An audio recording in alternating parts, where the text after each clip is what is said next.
So yes, my name is Peter Lees. I'm Chief Technologist for SUSE in Asia Pacific. As I said, I'm based in Adelaide. I travel around a lot, and mostly what I do is talk to groups of customers, our partners, our own people, tell them how to make the best use of SUSE technology. So thank you very much for making your way down here into the dark, dank bowels of the earth. I do appreciate it. Hopefully this will be of interest to you. It is a relatively basic session for a technical track, but this whole conference became so popular that they had to split all the tracks into two, and I ended up as your technical track for today. What I'm going to talk about is planning an OpenStack distribution for enterprise. So what's happening with enterprises these days? They're starting to use OpenStack, as we heard Jonathan say. And what I want to touch on is some of the aspects of deploying for enterprise that our customers have used, that SUSE's customers have used. And maybe touch on some of the things that you need to think about when you're planning your own enterprise deployment. And hopefully we'll have time to have some questions at the end. If we don't, we do have a stand upstairs where you can enter our prize draw, get little geek codes and t-shirts and water bottles and things, and talk to all of our technical staff and advisors on how we can make things better for you. So without any further ado, why are we talking about enterprise? I thought this was hilarious. From the register, analysts suddenly realised that OpenStack exists. This was 2 weeks ago. And I think the great schadenfreude in this was that only a couple of years ago, our friends at Gartner were saying, enterprise couldn't possibly use OpenStack. OpenStack isn't ready yet, it's just a toy. Well, now they're presenting keynotes at the OpenStack system. So they see which way the wind is blowing, as I'm sure all of us have seen it for many years now. But it's great to see the industry in general is getting ahead of this. So with Gartner and the other analysts fully endorsing OpenStack as a concept in the enterprise, people are going to have to come up with answers of how are we going to make use of this. Another interesting article from recently is this story of Dropbox moving away from Amazon and into private cloud, their own cloud deployment. And this is sort of the question of, well, why do we need to worry about enterprise OpenStack? Why do we need to worry about private cloud when there's all these public clouds available? And this is one story. This is a story of scale. Dropbox actually reached an economies of scale where it would make more sense for them to be internal than external. And I think this is something that we'll see over time. I mean, we know the idea of the hype curve. Everyone's really excited about cloud or whatever the technology is. They reach the peak of hype, and then they plunge into the trough of disillusionment, and then they crawl out of that into the plateau of understanding. This is what we're seeing with cloud, I think. A lot of people moved into the cloud, into the public cloud especially because it was easy to do. All you need to do is swipe your credit card. But I think over time and in the near future, we'll see companies wanting to adopt the cloud concepts inside their own data centers. As they want to get control over their VMware sprawl, the virtual machine sprawl, or as they want to get access to the rapid deployment but still retain control, we'll start seeing people move from the cloud, from the public cloud back into the private cloud. And I'm going to coin this. This is cloud precipitation. So when you hear the term precipitation, IT precipitation, back from the cloud down into your data center, you heard it here first. I'm going to try and trademark that. But this is a trend that I think we'll see more of as people get more comfortable with the concept of the cloud. But it means that then you'll have to work out how we actually going to deploy it. Here's another little stat. This is from Gartner.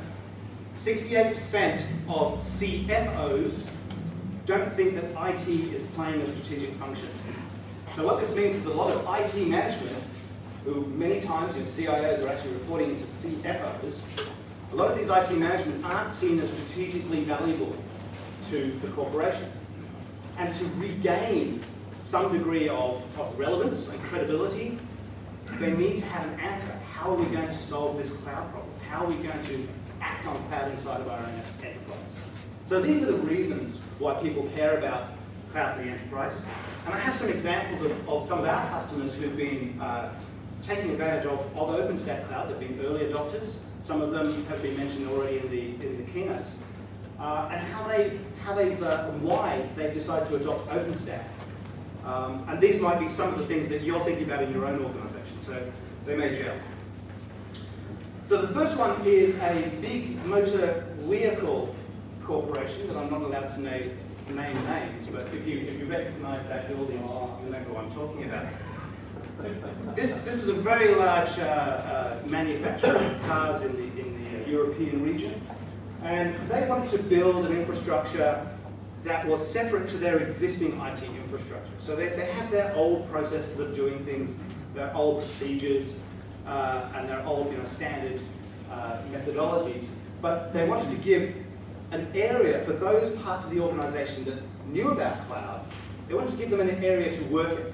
So they were very strict about who they allow into this cloud environment. So it had to be a project that was needing agility.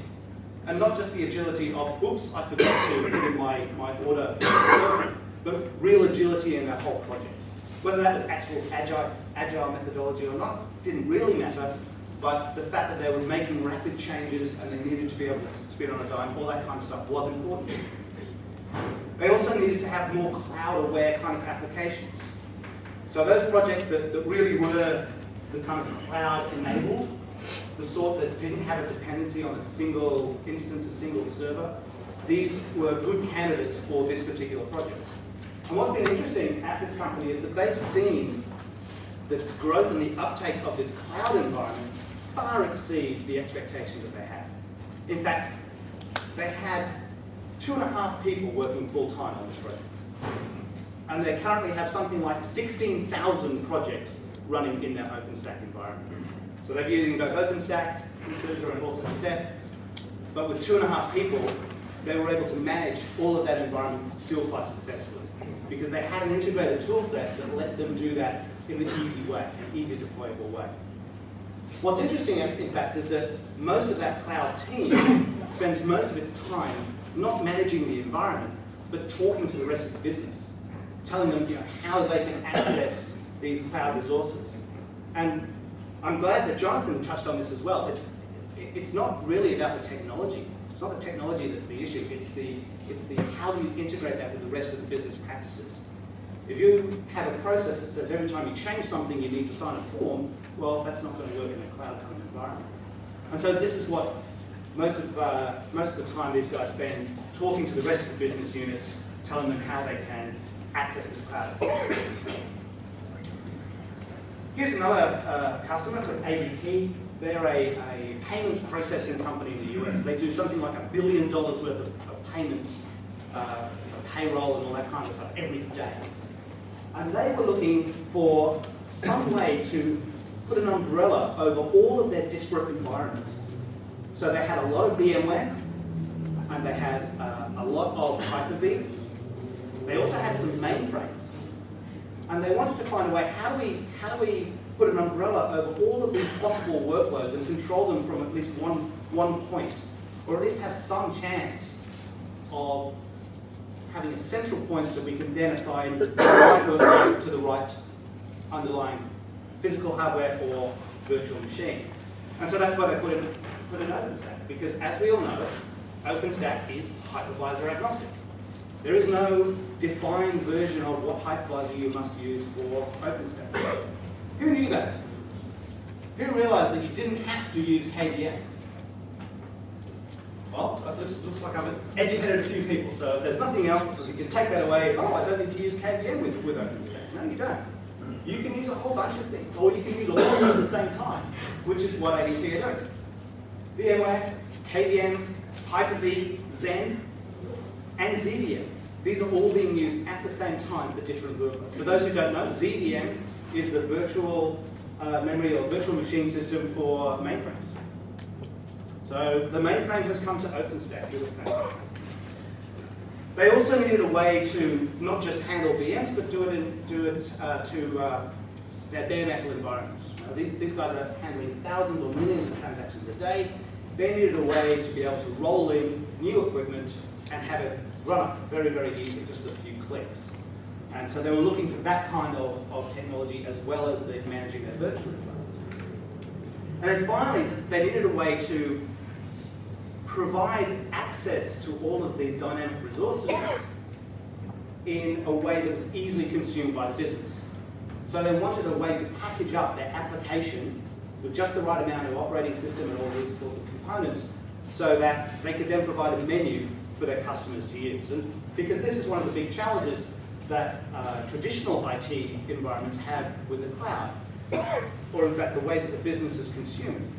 In a traditional IT environment, as you all know, the business says, we've got a project, we need to have this database, this operating system, this application, it's got to run on this version of the machine, blah, blah, blah. Here's a list, you go do it, IT. What do you mean it's going to take 8 weeks? That's too slow. Those lines of business are then going to the cloud and going to a public cloud and say, oh look, I can get that for $5 with my credit card, I'll do that. Not realizing that they're asking for two different things. On one hand, they're asking for a specifically very customized solution, and on the other hand, they're asking for something off the menu. So if you're going to implement cloud successfully inside your enterprise, you need to be able to package things up in a menu and provide those to your business customers, so that they don't give you a list of ingredients. They can just choose from the predefined components. So the question for ADP was, well, how do we make sure that we can package these up in an effective way and provide them to their customers? So they were looking at that as one of their challenges. The third customer of ours, or the third example, is a little company called SAP, who was one of the keynotes at OpenStack Summit. They have this very small environment of 6,600 servers running their software as a service system. And they're looking at about triple-digit growth every year. So every year another 6,000 servers come on. This is basically an entirely new line of business for SAP. So those of you who know SAP, they're the big German CRM ERP company. They've grown up over the years as the de facto way of doing this kind of stuff in enterprise. And most of the time it's a big installation with lots of computers and lots of consultants and all of this kind of stuff. And that's not acceptable in the way that people want to consume these sorts of services now. So rather than losing some of their customers to other service providers, SAP have decided to set up their own software as a service offering. And it's all based on OpenStack. Right? But even though it's based on OpenStack, they wanted to make sure that it was enterprise ready. So they needed a tool set that sat underneath that to make sure that everything was up to date, everything was highly available, everything was easily packaged, everything was easily managed. So that was their challenge, and they needed to do that in a hyper-growth environment where they're adding 100% capacity every year. That was their challenge. And to some extent, this is the challenge everyone faces when they're looking at OpenStack. This was what you ran OpenStack on 5 years ago. Does anyone have one of these? I'm not allowed to put lots of stickers on one. I just had one. But this is the kind of thing that was being developed on, and fair enough. It was still very much a development environment. Okay, and the problem with this is not a data set. When you're running everything on a laptop, when it's all sort of more of a development toy, then you're looking at different things. You're looking at basic functionality. You know, does this launch a service? Does this do things in a basic functional way? And that's a different kettle of fish to, will this run permanently in my enterprise data center?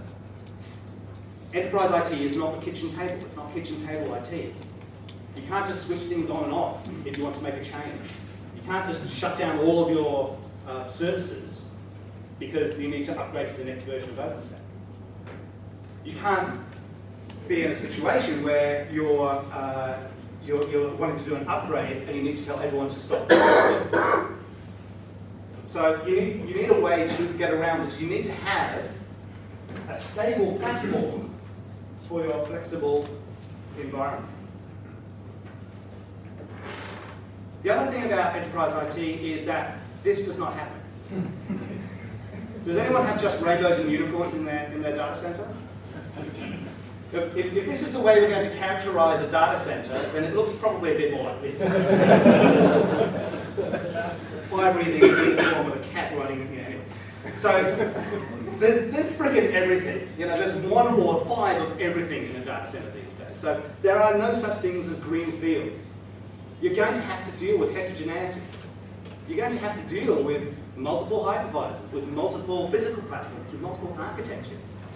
Right? So you have to plan for this. You have to get the right tool set to do this. Now this is not necessarily a bad thing. There are all these multiple approaches. You can use your existing skill sets. You can use the best tool for the job. If you're going to run Windows, then probably Hyper-V is the best kind of virtualization environment for that. So you want to be able to integrate that into your OpenStack environment. Here's another thing that's relevant to enterprise. Planning. So just like with highly available systems and other complex systems, the important thing to do when you're planning OpenStack Enterprise is plan. Now, SUSE has won the Rule the Stack competition many times. For those of you who don't know, Rule the Stack is a competition run to see how fast can you get your OpenStack environment up and running with a workload on it, with high availability and all those sorts of things. The first 3 times that Intel ran the OpenStack competition, SUSE won. Every single time. It got to a point where other people weren't wanting to get involved in this competition because SUSE would just win. It got a bit boring. Now these are very highly engineered solutions. In the first time we ran it, the engineer got OpenStack up and running with a workload in 2 minutes and 15 seconds. He was disappointed with the result because he's German and he didn't read the rules properly. The rule said if you run it with heat, the orchestration layer, then you get a 5-minute bonus, and he would have invented time travel and deployed OpenStack in negative 2 minutes and 45 seconds. Now that's a very engineered approach, right? And obviously not for the real world, but we do have customers who have deployed OpenStack in a day in a production environment. But that's with 2 weeks of planning beforehand. So planning is important. You need to be able to scale, but you need to be able to do that in an effective way. So you need to make sure that your system's available. You need to be able to plan. First stage is this week, second stage is this week, here how we're going to do the migrations. And things can be complicated. Networking is probably the most complicated thing. I don't think anyone would disagree with that. And networking is the thing that's hardest to change. So when you're planning your environment, when you're planning to scale, make sure you scale to a size of networking that you're going to be happy with for perhaps a little bit longer than the rest of the environment. And then leave the networking where it is and move all of the other stuff. I've got another thing you didn't read. Probably avoid GRE, okay, as the underlying networking, except in certain circumstances. But if you want to do, say, KVM and VMware and Hyper-V, GRE is not your friend. Okay, it's not going to work with all of those at the same time. When it comes to measuring this stuff and billing and all that kind of stuff, there are lots of third parties. Talk to a consultant about this. There are lots of third parties that can more closely integrate the billing requirements for your OpenStack environment with your actual company. So whether you're charging people directly or whether you're just backbilling to business units, there are ways of integrating this effectively. Consulting is probably the best way to manage this, and we can talk to you about that as well. As I said, when you scale, when you're looking to scale, plan for your networking to be perhaps a little bit bigger than what you first thought it was going to be, so that you don't have to frig around with it too much when you do get to a large environment. And finally, consumption of resources by the business. I've mentioned this before, Jonathan's mentioned this. This is the most complex thing about OpenStack. So even though probably most of the people here are here on a technical capacity, this is the thing that's going to cause you the most heartache. Because you can build the most beautiful thing, but the business won't use it unless it's easy to do so. Your ease of access has to be as good as or better than Amazon, Google, and all the other ones. Okay? Otherwise, it won't get used. The good news is it doesn't have to be complicated. Heterogeneity you can get out of the box. Okay? From us, out of the box. Multi-hypervisor, multi-platform, multi-architecture, it's all that. Multi-vendor. Doesn't matter what storage vendor you want to use, we have some tools that make that really easy for you. Also, all the complicated enterprise class things, high availability, infrastructure management, are we secure, all that kind of stuff, we can do for you. So when you're dealing with cancel, get one of these. Get some help. So we can help. We've got some tools. We can help. We've got a growing ecosystem of partners that we work with closely to make sure that you have not only a viable stack, but also a scalable stack and an open stack. You can choose different vendors. You can move around. We don't try to lock you in.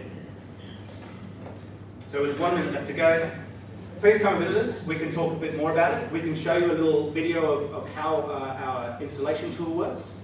And watch us on YouTube. We've got some really great videos on YouTube about how to integrate OpenStack and also some customers talking about how they make use of it. So thank you very much. And I am out of time. Fantastic. Big round of applause.